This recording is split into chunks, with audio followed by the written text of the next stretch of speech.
मां भवानी दुर्गा अपना भयानक रूप धारण करके महिषासुर आदि दैत्यों का मर्दन करती है। प्रभु है उस रूप में, दूसरा नहीं है। उनकी सामर्थ्य कितनी है? दुर्गा कोटि अमित अरिमर्दन। हरि की सामर्थ्य कैसी? अमित दुर्गाओं जैसी। 1 करोड़ अरब नहीं, अमित दुर्गाओं जैसी दुष्टों का मर्दन करने की सामर्थ्य। अमित था नहीं कि कितनी सामर्थ्य है। एक दुर्गा रूप में जब हरि प्रकाशित होते हैं तो त्रिभुवन में कोई सामने खड़ा होने वाला नहीं होता। मां भवानी जिस समय अपने स्वरूप में आती, किसी की ताकत नहीं है। ये शुंभ निशुंभ इतने बलवान दैत्य थे, त्रिभुवन में कोई इनका बाल बांका भी नहीं कर सकता था। स्मरण किया समस्त देवताओं ने तो भगवान से ही शक्ति का प्रादुर्भाव हुआ। इतना सुंदर रूप मां भगवती का। शुंभ निशुंभ के पार्षद घूमते रहते थे, उन्होंने देखा, जाके बताया कि आपके महल में जितनी सुंदरियां उसकी दासी बनने योग्य भी नहीं, ऐसी सुंदरी का हमने दर्शन किया। बोले मेरा जाके परिचय बताओ। बोले ऐसा नहीं लगता कि आपके परिचय बताने से केवल आ जाएंगे। तो उनका अगर ऐसा नहीं तो केश कर्षण निर्धूता गौरवा मां गरिष्यति, उसके गौरव को धूल में मिलाते हुए बाल पकड़कर घसीट कर हमारे पास लाओ। मार्कंडेयपुरा उनके पार्षद गए और बताया हमारे मालिक शुंभ निशुंभ है, उनका आदेश है कि आप महल में चलो और आदर सहित, अगर आप ऐसा ना करते हैं तो मैं आपका निरादर करते हुए बाल पकड़कर घसीटते हुए ले जाऊंगा। देवी जी ने मुस्कुरा दिया और कहा अपने मालिक से कह दो जाकर के कि हम उसी की आज्ञा पालन करती जो हम पर युद्ध में विजय प्राप्त कर ले। वो जाके बोले हाँ वो तो मतवाले, त्रिभुवन में कोई जोड़ ही नहीं था। आए और उद्दंडता पूर्वक वचन बोलने लगे। माता जी ने कहा बस तब तक बोल ले जब तक मैं मधु का पान कर रही हूं। बस ये पान करते ही तेरी जीवन लीला समाप्त हो जाएगी। ऐसा ही हुआ। जो ही पान करके सिंह पर सवार होकर गर्जना की, सारा का सारा अहंकार धूल दूषित हो गया, काट के फेंक दिया। ऐसी अनंत अमित दुर्गाओं जैसी सामर्थ्य हमारे प्रभु श्री हरि में, अमित दुर्गाओं जैसी, क्योंकि अनंत शक्तियों के स्वामी हैं। उनकी लीला में क्यों में हो? अरे वो जब करुणा करते हैं, अपनी महिमा से उतरते हैं, तो भक्त जब ऐसे कर देता है तो डरप जाते हैं। माधोदास बाबा ने कहा नहीं चलना तुम्हें ब्रज में, हम तुम्हारी कहां तक सेवा देखेंगे, तुम्हें बाल भोग राजभोग, बाबा जी हैं, कभी मिला कभी यहीं रहो। वो बाबा आपके बिना नहीं रह सकते। दोबारा बोल नहीं पाए जगन्नाथ। ये सुन करके हृदय बलिहार होता है। ओ ऐसे सामर्थ्यशाली प्रभु अपने भक्त के प्रेम प्रणय पर भी कितना डरते हैं। ये भक्त नाच पड़ता है। ये कुतर्क की, संशय की वृत्ति यहां प्रवेश नहीं करती। दुर्गा कोटि अमित अरिमर्दन, अमित गिनती नहीं ऐसी अनंत दुर्गाओं जैसी शक्ति हमारे प्रभु में विराजमान है। शक्र कोटि सत सरिष विलासा, आहा अरबों इंद्र जैसा विलास प्रभु में। अरबों, एक इंद्र त्रिभुवनपति है, अरबों इंद्र के समान प्रभु का ऐश्वर्य है। और नवशत कोटि अमित अवकाशा, जिस एक आकाश के लिए गरुड़ जी से कह रहे हैं कि मच्छर से लेकर आप तक उड़ते हो पार पाए, बोले ऐसे अरबों आकाश के समान अवकाश है प्रभु में। मरुत कोटि सत विपुल बल, रवि सत कोटि प्रकाश, शशि सत कोटि सुशीतल, समन सकल भव त्रास। अरबों पवन के समान महान बल है। अगर त्रिभुवन में कोई बल है तो पवन में बल है, वायु बल। बड़े बलवान देव, बल में इनके समान कोई नहीं। इन्हीं के अंश से प्रकट होते पवन पुत्र हनुमान, और इन्हीं के अंश से प्रकट होते पवन पुत्र भीम। बेजोड़ बलशाली महात्मा, दोनों महात्मा बेजोड़ बलशाली। जेगिर चरण दे हनुमंता, चले उसगा पाताल तुरंता। जिमि अमोघ रघुपति कर बाना, ये ही भांति चले हनु। किलकार दे तो राक्षसियों के गर्भ गिर जाते थे, ऐसे महान बली हनुमान जी। और भीम का क्या कहना है, जब ये देव पुष्प उड़ करके आया और द्रौपदी जी को दिया गया, तो द्रौपदी जी ने कहा इसका जोड़ होना चाहिए इस पुष्प का। सबसे कहा पर किसी ने नहीं सुना। भीम ने कहा कहीं भी मिलेगा मैं इससे लाएंगे। ऋषियों ने समझाया कि आगे मत बढ़ो, ये यक्षों की भूमि है, युद्ध हो जाएगा और तुम्हें तैयारी करनी है हस्तिनापुर के लिए, और तुम इधर, वो सब दिव्य हैं, पवन पुत्र हैं, किसकी माने। अपने वेग को बढ़ाया तो महाभारत में पढ़ के देख लो, इनके चलने के वेग से वृक्ष उखड़ उखड़ कर गिर रहे थे। ऐसे जब चल रहे थे तो चलने के वेग से वृक्ष उखड़ जाते थे भीम के। तो हनुमान जी ने सोचा किसी के समझाए तो समझेंगे नहीं, तो आगे पवन पुत्र ही बैठ गए, बूढ़े बानर का वेश लेकर, लंबी पूंछे से। मार्ग में मर्यादा है, किसी पशु को भी नहीं लांघना चाहिए। विवेकवान उपासक ऐसा नहीं कि कोई सो रहा है पशु भी आप उसे लांघ जाए, ऐसा नहीं। जो विवेक है, जो मर्यादा है, वैसे किसी सोते हुए को लांघना नहीं चाहिए। उन्होंने कहा है वृद्ध बानर, ये अपनी पूंछ हटा ले और मार्ग दे दे, इस समय मैं विशेष कार्य के लिए जा रहा हूं। तो उनका जब कह ही दिया है वृद्ध, तो आप समझ ही रहे होगे कि वृद्ध में क्या ताकत होती है। अब मेरी ताकत पूंछ हटाने की नहीं रह गई है, आपने तो वृद्ध ही कह दिया है, तो आप समझ रहे हो ना, आप पूंछ हटा लीजिए। कहा हमारी आज्ञा की अवहेलना करे, ऐसे उठी नहीं, दोनों हाथ लगाया, नहीं उठी, पूरी ताकत लगा दी। पवन पुत्र भीम की पूरी ताकत लग गई, पूछ जरा से भी नहीं। हाथ जोड़ के खड़े बोले हम समझ गए हमारे बड़े भ्राता आप हनुमान जी हैं, क्योंकि ऐसा कोई बानर सृष्टि में पैदा नहीं हुआ कि मैं उसकी पूंछ ला हिला सकूं, मैं समझ गया। तो मुस्कुराए और बैठ के बोले हमारी आज्ञा मानो, इस मार्ग में मत जाओ, ये देव मार्ग है, ऐसे ऐसे सिद्ध हैं कि आपका अपराध बन जाएगा, आप शाप से युक्त हो जाएंगे, इसलिए मैं आपको मना। बोले प्रभु जब आप कृपा करके आए हो तो हमें वो रूप दिखा दो जो लंका में आपने रूप दिखाया। बोले मत उस बात की चर्चा करो, रहने दो। बोले प्रभु एक बार देखना चाहता हूं कि मेरा बड़ा भाई कितना बलवान है। हनुमान जी ने कहा फिर देख लो। कनक भूधरा कार शरीरा, समर भयंकर अति बल। कांप गए भीम जी, हाथ जोड़ बोले भैया स्वर्णिम कांति, वो भयानक उनका रुद्र रूप, कांप गए भीम, कांप गए। वायु में अगर बल में देखा जाए तो सबसे ज्यादा वायु बलवान है। भगवान कैसे है, मरुत कोट सत विपुल बल, अरबों वायुओं जैसी महान ताकत हमारे प्रभु में है, संशय नहीं। वो अगर छोटी सी कार्य के लिए सहयोग लेते हैं, ए उठवा दो, ऐसा करो, भक्तों के साथ वो विनोद करते, लीला करते हैं, उनमें बल कितना है। ऐसे पवन पुत्र हनुमान जिनके चरणों को ऐसे गोद में लिए रहते हैं।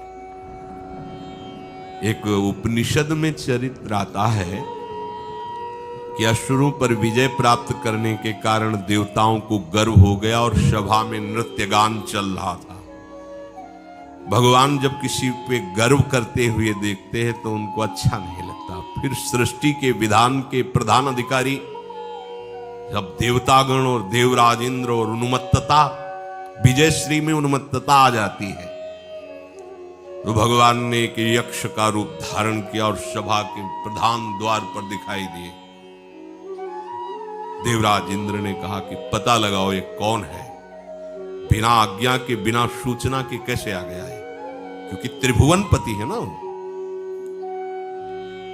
अग्नि देवता ने कहा मैं जाता हूं, पता लगा के आता हूं, क्योंकि किसी बलवान का परिचय पूछने के लिए निर्बल को नहीं भेजा जाता। अग्निदेव गए और कहा आप अपना परिचय दीजिए, कौन हो और यहां कैसे आए हो। तो उनका परिचय लेने के पहले हम आपका परिचय जानना चाहते हैं, आप कौन हो? उन्होंने कहा कि मैं अग्निदेव हूं।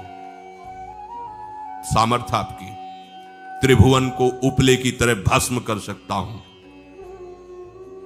मैं समस्त प्राणियों के उदर में बैठकर अन्न और जल का पचाकर जीवन दान देता हूं, जीवन पोषण करता हूं। अच्छा, एक तिनका फेंका, हम तुम्हारी बात तभी प्रमाणित, ये उपनिषद की बात, हम तुम्हारी बात तभी प्रमाणित मानेंगे जब तुम इस तिनके को जला दोगे। कोई अग्नि देवता से तिनका जलाने की बात कहे, सहज में दृष्टि डाली, कुछ नहीं हुआ, पूरा पावर लगा दिया। यक्ष जी ने मुस्कुरा कर कहा, तुम तो कहते थे पूरे त्रिभुवन को उपले की तरह जला दूंगा, अब ग्रीवा झुकाई पहुंचे। देवराज इंद्र ने कहा कौन है? बोले असमर्थ रहा उनका परिचय जानने में। वायु देवता, आप अपना परिचय बताइए। आप अपना परिचय जो आए हो तो हमें पहले बताओ, तब हम अपना परिचय दें। उनका मैं महान देव वायु हूं। बल आपका, संपूर्ण जीवों का जीवन हूं। अगर मैं रुक जाऊं तो एक भी क्षण सृष्टि टिक नहीं सकती, क्योंकि सब वायु से जीवित है। और मैं पूरे ब्रह्मांडों को तिनके से उड़ा सकता हूं। ये तिनका है, उड़ाओ। पूरी ताकत लगा दी वायु देवता ने, तिनका नहीं उड़ा। ग्रीवा झुकाई, वापस चले गए। अब देवराज इंद्र उठे, जे ही नजदीक पहुंचे, यक्ष अंतर्धान हो गए और देखा साक्षात ब्रह्म विद्या, दूर से मूर्तिमान ब्रह्म, और डांट लगाई कि तुम उनसे संभाषण करने योग्य भी नहीं हो, क्योंकि तुम सबसे बड़े सिंहासन पर बैठे हो और अहंकार करते हो। तुम्हारे देवता सब सामर्थ्यहीन है, एक तिनका भी अग्नि नहीं जला सका, एक तिनका भी वायु नहीं उड़ा सका। अरे जिनकी शक्ति से शक्तिमान वो भगवान स्वयं आए हुए थे, कांप गए देव। अहंकार मत करो, जाओ। भगवान के बल से तुम विजयी हुए, देवताओं के बल से नहीं। देवताओं में जो शक्ति है वो उन्हीं के अंश से आई हुई है। अरबों वायु के समान महान बलशाली हमारे श्री हरि, अरबों सूर्यों के समान उनका प्रकाश, अरबों सूर्यों के समान प्रकाश, अरबों चंद्रमाओं के समान सुशीतलता, समस्त भयों और दुखों का नाश करने वाले प्रभु श्री हरि। काल कोटि सत सरिसती, दुस्तर दुर्ग दुरंत, धूम के तु सत कोटिशम, दुराधरस भगवंत। अरबों कालों की सामर्थ्य, अरब नहीं, अरबों कालों की सामर्थ्य भगवान, एक काल अनंत ब्रह्मांडों में तांडव मचाए रखा है। अरबों काल, अमित बलशाली, अत्यंत दुस्तर, दुर्गम, दुरांत। कौन? प्रभु श्री हरि। अरबों धूमकेतुओं के समान अत्यंत प्रबल सामर्थ्यशाली प्रभु, अगाध सत कोटि पताला, शमन कोटि सत सरिष कराला, तीरथ अमित कोटि सम पावन, नाम अखिल अघ पूग नशावन। कितने अथाह हैं प्रभु? बोले अरबों पाताल से भी बढ़कर, अरबों पाताल से भी बढ़कर गहरे हैं, कोई था नहीं पा सकता। कितने भयानक हैं? अरबों यमराजों से भी ज्यादा भयानक प्रभु श्री हरि है। अनंत कोटि तीर्थों को भी पावन करने वाले परम पवित्र जिनके श्री चरण है, वो तीर्थपाद श्री हरि हैं। अनंत तीर्थों की, उनका नाम ही संपूर्ण विश्व के पाप समूहों का नाश करने में समर्थ है। हिमगिरि कोटि अचल रघुवीरा, सिंधु कोटि सत समगंभीरा, कामधेनु सम कोटि। आहा, देखो अब किसके सामने तुम्हें हाथ पसारने की जरूरत है? समझो, अगर अपने प्रभु को जान जाओगे, समझ जाओगे, तो फिर कहीं इधर उधर झांकने की जरूरत नहीं, किसी के सहयोग की जरूरत नहीं। कैसे प्रभु? ऐसे वो स्थिर हैं कि जैसे तूफान चल रहा और हिमालय का आश्रय ले लो तो डरने की जरूरत नहीं, कोई भी तूफान हिमालय को उखाड़ नहीं सकता। ऐसे ही कह रहे हैं, अरबों हिमालयों जैसी स्थिरता प्रभु श्री हरि में है। अरबों समुद्रों के समान गंभीर है। कामधेनु सत कोटि समाना, सकल काम दायक भगवाना, सारद कोटि अमित चतुराई, विधि सत कोटि सृष्टि निपुनाई, विष्णु कोटि सम पालन करता, रुद्र कोटि सत सम संघरता।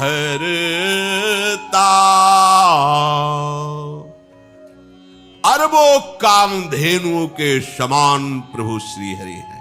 एक कामधेनु मिल जाए तो निहाल हो जाए, है? हमारे श्री हरि कैसे? अरबों कामधेनुओं के समान है। इच्छित कामनाओं की पूर्ति कर दे उसे कामधेनु कहते हैं। प्रभु में कितनी चतुरता है! अनंत कोटि सरस्वतियों की एक सरस्वती ब्रह्मांडों का संचालन करती है, बुद्धि की अधिष्ठात्र देवी हैं। यहां क्या, हमारे श्री हरि अनंत कोटि सरस्वतियों की चतुराई समाई हुई है। अरबों ब्रह्माओं के समान सृष्टि रचने में समर्थ। एक ब्रह्मा प्रकट कर दिया, ये वैभव प्रकट हो गया।